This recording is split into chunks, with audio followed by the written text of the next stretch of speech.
Bonjour à tous, soyez les bienvenus à notre série d'études bibliques sur chaque livre de la Bible. Et dans cette étude biblique, dans cette vidéo, nous allons continuer à étudier le livre du prophète Ézéchiel. On a déjà vu certains aspects de sa prophétie, un peu le contexte historique. Et aujourd'hui, on commence par dire que, en fait, le lieu où se produisent les prophéties d'Ézéchiel, ou même où il mène son ministère, euh, il y a un débat très très intense. Pourquoi? Parce que Ézéchiel, il est en Babylone. Hein. Il a été l'un des premiers à être emmené captif en Babylone. Il habitait en Babylone. Et pourtant, il donne des visions très concrètes de la ville de Jérusalem. Alors que Babylone et Jérusalem, c'est vraiment distant. Hein. Il n'y avait pas de TGV à l'époque. Pour que Ézéchiel sorte de chez lui en Babylone, qu'il aille à Jérusalem et qu'il voit effectivement ce qui s'est passé à Jérusalem. Hein? Du coup, il y a un débat intense. C'est quoi ce transport? Hein? Il a été télétransporté.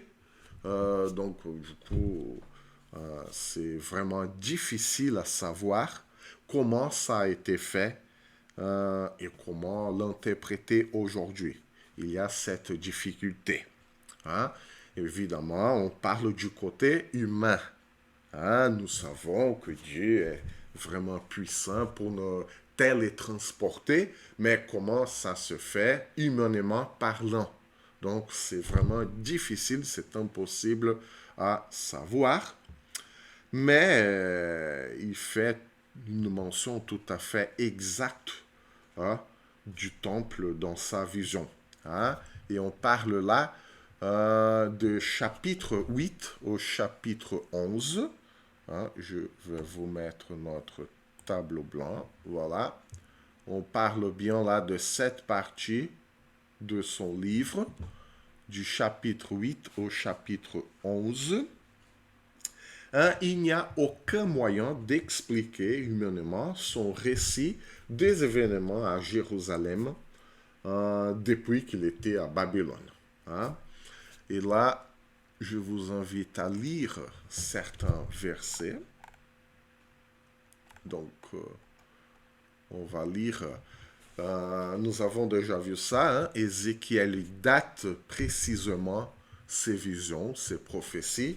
Et là, au chapitre 8, nous lisons comme ça. La 6e année, le 5e jour du 6e mois, comme j'étais assis dans ma maison, or si Ézéchiel, il a été emmené captif en Babylone et qu'il parle, hein, il était assis dans sa maison, c'est bien depuis Babylone qu'il parle. Hein, et que les anciens de Juda étaient assis devant moi, hein, ceux qui étaient emmenés avec lui captifs, la main du Seigneur de l'Éternel tomba sur moi. Voilà, c'est le même principe de la vision ou de cette télétransportation qu'Ézéchiel a eu au premier chapitre. Nous avons déjà vu au premier chapitre, lorsqu'il parle de cette chair, hein, de cet appareil, hein, de la vision qu'il a eue de cet appareil, de ce rouage, 4 roues, les animaux et tout. Et nous voyons qu'il parle aussi que la main de l'Éternel, nous allons trouver... Hein, voilà. Voilà. La parole de l'Éternel fut adressée à Ézéchiel, fils de Buzi, le sacrificateur, dans le pays de Caléan, en Babylone. Il était en Babylone, près du fleuve du Kébar, et c'est là que la main de l'Éternel fut sur lui. Là, c'est un discours en troisième personne, mais la procédure est la même. La main de l'Éternel fut sur lui pour le saisir. Hein? Au chapitre 8, il se passe la même chose, sauf que là, c'est un discours en première personne. La main du Seigneur de l'Éternel tomba sur moi. Ok? Il y a une différence aussi de discours. Hein? Première personne au tout début, troisième personne, pardon, au tout début de son livre, et là au chapitre 8, en première personne, la main de l'Éternel tomba sur moi. Et il continue. Je regardais et voici, c'était une figure ayant l'aspect d'un homme.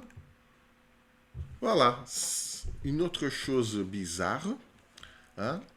Il n'explique pas s'il s'agissait d'une vision, en songe, en rêve, ou s'il voyait vraiment quelqu'un devant lui. Oui, il parle qu'il avait les anciens de Juda qui étaient assis devant lui. Ok? La main du Seigneur tomba sur lui. Ok? Mais il n'explique pas si c'était un rêve, une vision, ou si c'était ce qu'il voyait vraiment là. Je regardais et voici, c'était une figure ayant l'aspect d'un homme. Il n'explique pas. Il part tout de suite à ce qu'il voyait, sans pour autant nous donner le cadre. Hein? Comment ça se produisait. Depuis ses reins en bas, c'était du feu. Depuis ses reins en haut, c'était quelque chose d'éclatant, comme de l'airain poli. Il étendit une forme de main. Il n'était pas sûr. Hein? Une forme de main et me saisit par les cheveux. Donc, la main de l'Éternel tombe sur lui et voit quelqu'un comme ayant l'aspect d'un homme, il n'était pas sûr, et une forme de main le saisit par les cheveux. L'esprit m'enleva entre la terre et le ciel et me transporta dans des visions divines à Jérusalem. Et c'est là qu'il commence à donner des explications. Parce qu'au tout début, il n'était pas sûr. Et au fur et à mesure qu'il comprend ou qu'il essaie de comprendre ce qui se passe avec lui, en lui, pour lui, par lui, bon, dans tous les aspects, il commence à expliquer. Hein? C'était l'aspect d'un homme, quelque chose étendu, une forme de main qu'il avait saisi par les cheveux, et là, tout à coup, il avait compris que c'était l'esprit qui l'enleva, qu'il avait enlevé entre la terre et le ciel. Voilà. Il était suspendu et je ne sais pas comment, il avait compris que l'esprit qui avait une forme des mains étendue, qu'il avait saisi par les cheveux et qu'il avait transporté comme une vision divine à Jérusalem. Or, est-ce qu'il a été transporté dans ces visions? Est-ce qu'il a été transporté physiquement? Est-ce que c'était une vision? Tout simplement, c'est-à-dire une vision dans le sens, il reste assis, il a les anciens de Juda devant lui, il continue là physiquement assis devant les anciens de Juda. D'un coup, il est saisi par cette vision et dans sa vision, dans son esprit, dans son esprit, dans sa tête, il est suspendu par les cheveux et il est transporté. Ou sinon, il est vraiment physiquement transporté. il est physiquement suspendu. Et là, j'imagine la tête des anciens de Juda. Hein. Voilà pourquoi ça fait débat entre les théologiens, entre les érudits, comment ça s'est produit. Mais le fait est qu'il voit vraiment Jérusalem. Hein? Il a été transporté, soit physiquement, soit dans ses visions, quoi qu'il reste physiquement assis devant les anciens de Juda, on ne sait rien. Et il est à l'entrée de la porte intérieure du côté nord, hein, du côté du septentrion, où était l'idole de la jalousie qui excite la jalousie de l'Éternel. Et là, nous avons déjà parlé de la statue d'Astarté, hein, la déesse, hein, qui était la supposée épouse de Yahweh. Hein? C'était du coup le mélange de religion, de culture du temps du roi Manassé, du temps du roi Akaz, du temps de rois qui sont venus avant l'exil babylonien. Et donc voilà qu'il y avait cette statue d'Astarté, hein, dans la porte antérieure, hein, c'était déjà dans le temple. Et là, on se demande si, hein, certains théologiens vont dire aussi qu'il y avait une statue de Yahweh, une statue de Dieu. Hein. À côté de cette statue de Dieu, il y avait la statue d'Astarté, hein, l'idole de la jalousie qui excite la jalousie de l'Éternel. Hein. Et voici, la gloire du Dieu d'Israël était là, telle que je l'avais vue en vision dans la vallée. Et pourtant, malgré ça, la gloire de Dieu était toujours là. Hein? La gloire de Dieu, en même temps que la statue, l'idole de la jalousie qui excite la jalousie de l'Éternel. Et il me dit, fils de l'homme, lève les yeux du côté du septentrion. Je levai les yeux du côté nord du septentrion, et voici cette idole de la jalousie était au nord, au septentrion de la porte de l'autel à l'entrée. Voilà, le côté nord de l'autel à l'entrée. Hein? La gloire de Dieu toujours là, dans la même ambiance, dans la même salle, dans le même temple, où il avait cette idole qu'on avait mise là-dedans. Hein? Donc voilà. Et cette prophétie d'Ézéchiel, en fait, contre Jérusalem, parce que à un moment donné, Ézéchiel parle contre Jérusalem, hein, était une conséquence des actes politiques, des actes religieux du roi, notamment du roi Manassé, hein, bien qu'il y en a eu d'autres rois aussi. Hein. Et c'était le baalisme, hein, l'acceptation de Baal, l'acceptation d'Astarté. Hein. Et le baalisme, à un moment donné, a été décrété comme la religion officielle de Juda, d'Israël. Et là, on peut lire ça en 2 Rois. 2 Rois 21.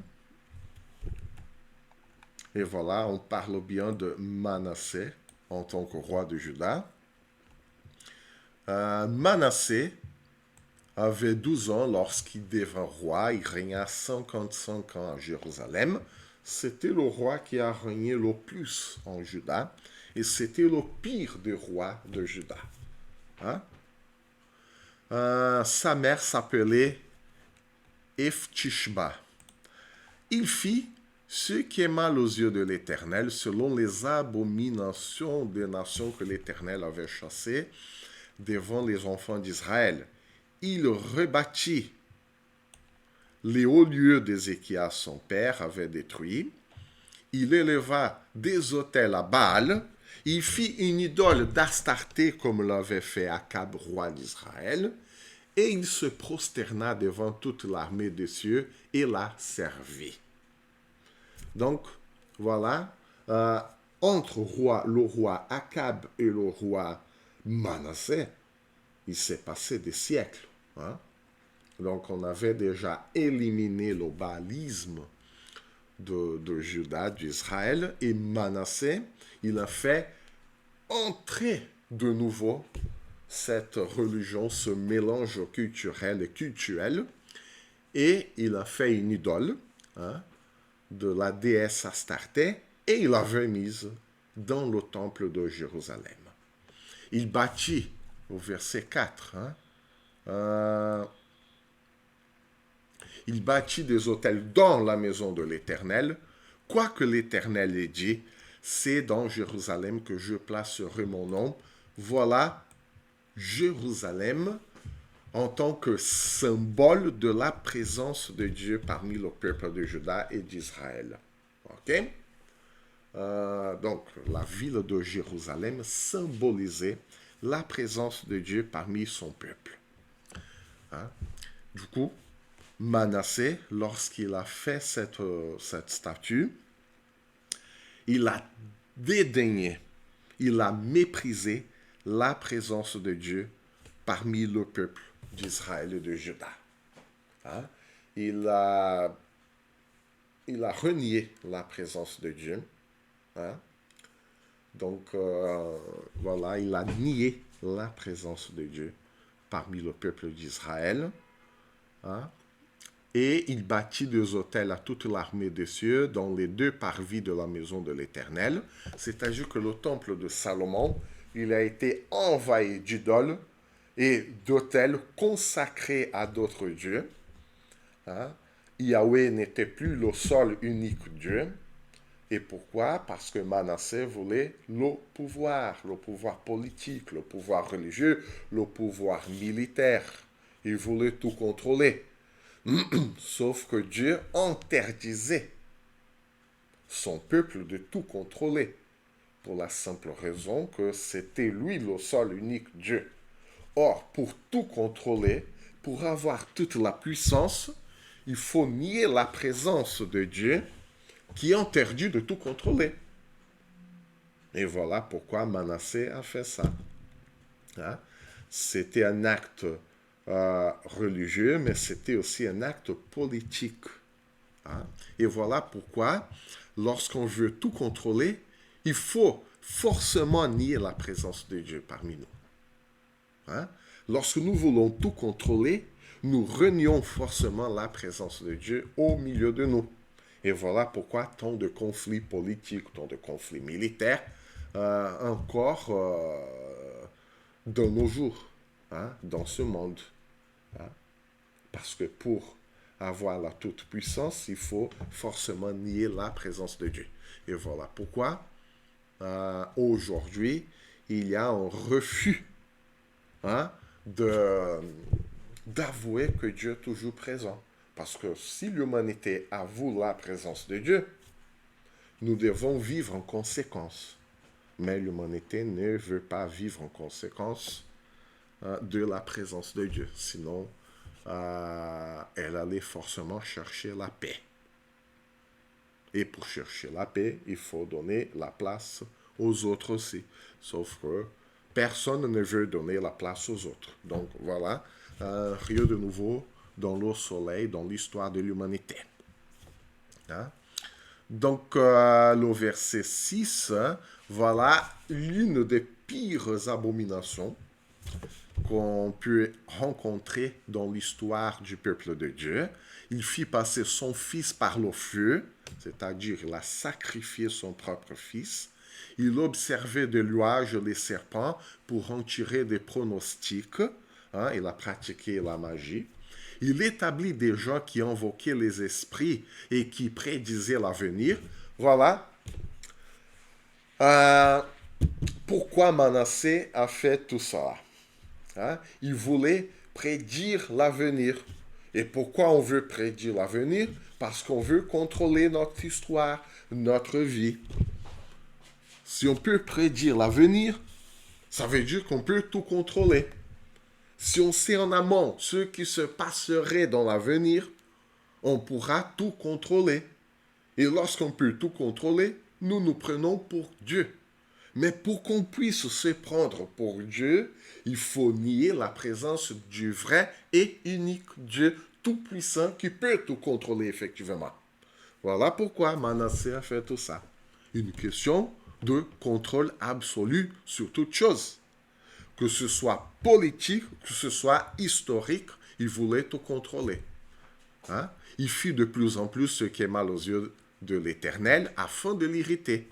Il mit l'idole d'Astarté qu'il avait faite dans la maison de laquelle l'Éternel avait dit à David et à Salomon son fils, c'est dans cette maison, c'est dans Jérusalem que je choisis parmi toutes les tribus d'Israël que je veux à toujours placer mon nom. C'est-à-dire quoi? Quelle est l'interprétation, quel est le symbole de ça? C'est à Jérusalem qui se trouve le temple qui doit représenter ma présence parmi vous, mon peuple, peuple de Juda et d'Israël. Hein? Lorsque vous observerez, lorsque vous verrez le temple, ça doit vous renvoyer à l'idée de ma présence parmi vous. Hein?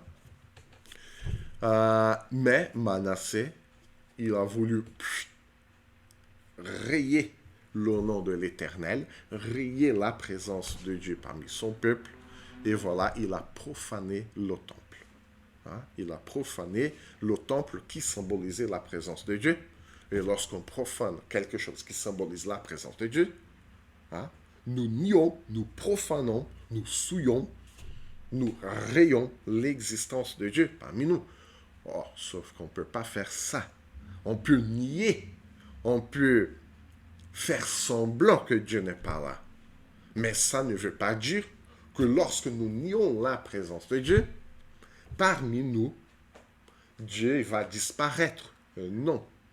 On va juste nier notre perception de la présence de Dieu. Mais notre perception de la présence de Dieu ne veut pas dire que Dieu est là ou qu'il n'est pas là. Dieu ne dépend pas de notre perception de lui. Hein? C'est ça l'erreur de Manassé. Manassé, il a pensé qu'il pouvait nier la présence de Dieu lorsqu'il a rayé le nom de Dieu, lorsqu'il a profané la maison de l'Éternel. Sauf que Dieu ne dépend pas de ça pour continuer à vivre parmi son peuple. Hein? Et ça, c'est très important parce que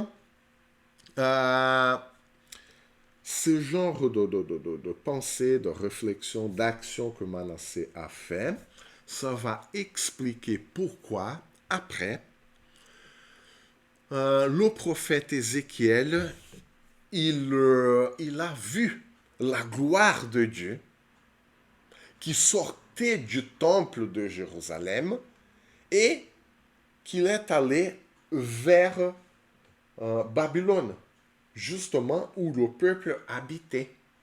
Hein? On va développer encore plus ce sujet après dans notre étude du prophète Ézéchiel, mais ça veut dire que même si notre perception de la présence de Dieu est erronée, même si nous essayons de rayer la présence de Dieu dans l'humanité, parmi le peuple de Dieu, dans la création, Dieu ne dépend pas de ça pour être présent, pour être actif, pour se manifester, pour agir. Hein? Voilà l'erreur de Manassé. Quoi qu'il y a eu de conséquences terribles, d'où l'exil babylonien.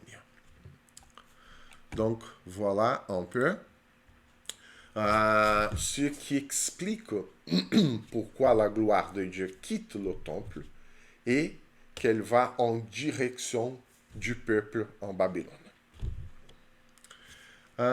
Donc, Josias c'était le petit-fils du roi Manassé. Euh, il a été le dernier roi de Juda à tenter de restaurer le niveau éthique, le niveau religieux, le niveau moral du peuple. Lorsqu'on trouve le livre de la loi, hein, c'était probablement le livre de Deutéronome, qui a été redécouvert. Hein. Et là, on revient à 2 rois. Si dans le chapitre 21, nous voyons ces agissements terribles de Manassé, le pire des rois de Juda, dans le chapitre 22, nous voyons Josias, c'était le petit-fils du roi Manassé, hein, qui trouve ou que redécouvre le livre de la loi dans le temple. Hein? Imaginons, hein, le temple, il est rempli d'idoles, il est rempli d'autels pour d'autres dieux. Hein? Il y a Astarté, Baal, entre autres dieux. Probablement, il avait même une statue de Dieu. Et il avait interdit de faire de statues dans le temple. Et au milieu de tout ça, de toute cette idolâtrie dans le temple de Jérusalem, nous trouvons ceci.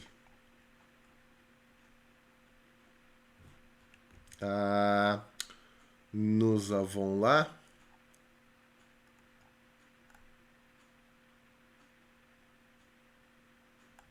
voilà. Ok. On fait une rénovation du temple. Hein? C'est le roi Josias qui le fait, le petit-fils du pire des rois de Juda. Donc, et là, on trouve le récit suivant. Josias fit ce qui est droit aux yeux de l'Éternel. Il marcha dans toute la voie de David son père. Il ne s'en détourna ni à droite ni à gauche. La 18e année du roi Josias, le roi envoya dans la maison de l'Éternel Shaphan le secrétaire, fils d'Atsalia, fils de Meshulam, et lui dit, monte vers Ilkija, le souverain sacrificateur, et qu'il amasse l'argent qu'il a été apporté dans la maison de l'Éternel, et que ceux qui ont la garde du seuil ont recueilli du peuple. Hein, on fait une récolte pour renouveler le temple de l'Éternel. On remettra cet argent entre les mains de ceux qui sont chargés de faire exécuter l'ouvrage dans la maison de l'Éternel, et ils l'emploieront pour ceux qui travaillent aux répartitions de la maison de l'Éternel, pour les charpentiers, les manœuvres et les maçons, pour les achats de bois et de pierres des tailles nécessaires aux réparations de la maison. Il a fallu tout reconstruire du temps de Josias. Hein? Et il fallait payer les ouvriers. Hein? L'ouvrier mérite son salaire. Mais on ne leur demandera pas de compte pour l'argent remis entre leurs mains, car ils agissent avec probité. Du coup, il a pu trouver des ouvriers honnêtes pour tout réparer. Alors, Ilkija, le souverain sacrificateur, dit à Shaphan, le secrétaire, « J'ai trouvé le livre de la loi dans la maison de l'Éternel. » Voilà la découverte du siècle à cette époque-là. Et Ilkija donna le livre à Shaphan, et Shaphan le lut. Puis Shaphan, le secrétaire, alla rendre compte au roi, et dit, serviteur, ont amassé l'argent qui se trouvait dans la maison et l'ont remis entre les mains de ceux qui sont chargés de faire exécuter l'ouvrage dans la maison de l'Éternel. Et le sacrificateur Ilkija m'a donné un livre, et Shaphan le lut devant le roi. Lorsque le roi entendit les paroles du livre de la loi, il déchira ses vêtements. Ça, c'est remarquable parce que Josias a eu l'idée de refaire, de rebâtir, de renouveler le temple de Dieu sans qu'il ait lu le livre de la loi. C'est remarquable ça. il n'avait pas lu, ou pas encore lu, le livre de la loi, et pourtant, il a voulu rebâtir, il a voulu reconstruire le temple de l'Éternel. Parce que, voyons donc l'état du temple de l'Éternel, comment il s'est trouvé. Hein?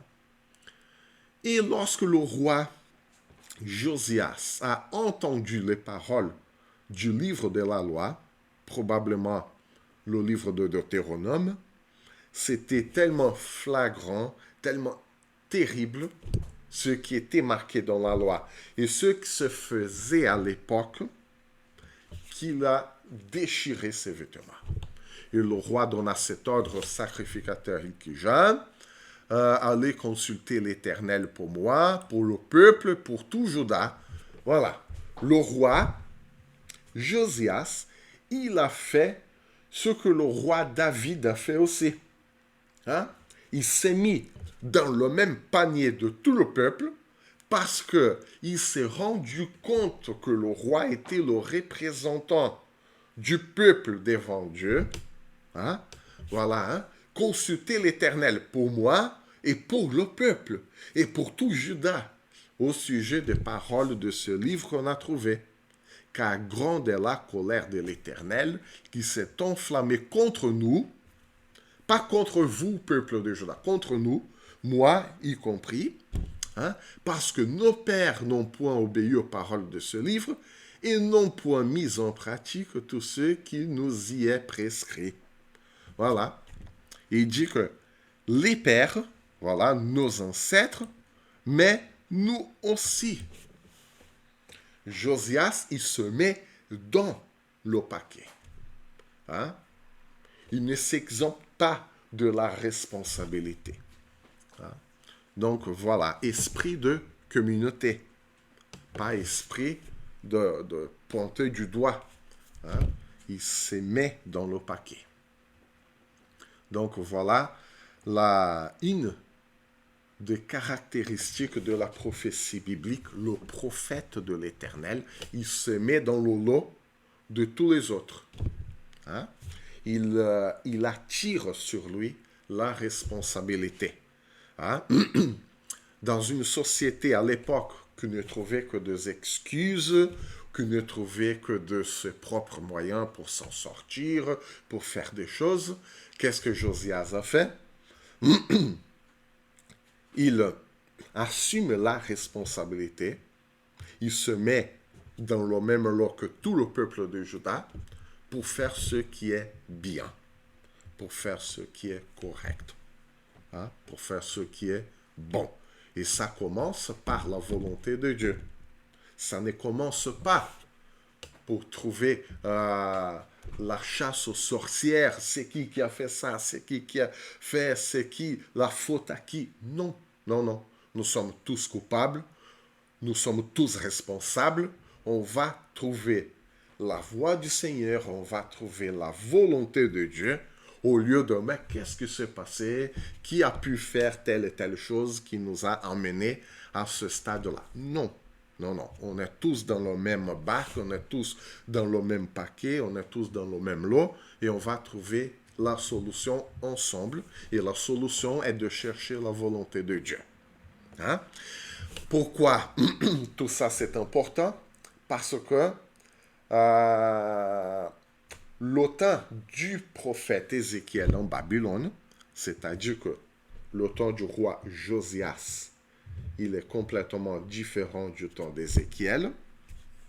Et pourtant, du temps d'Ézéchiel, en Babylone, en captivité, le peuple, il va faire justement le contraire de ce que le roi Josias a fait.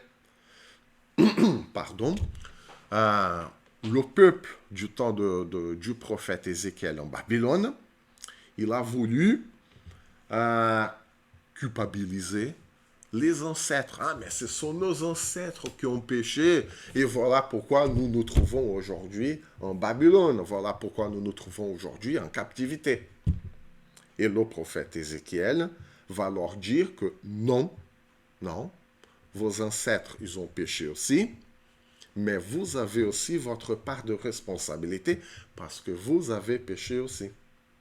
Ok? Esprit de communauté, pas esprit de chasse aux sorcières. Hein?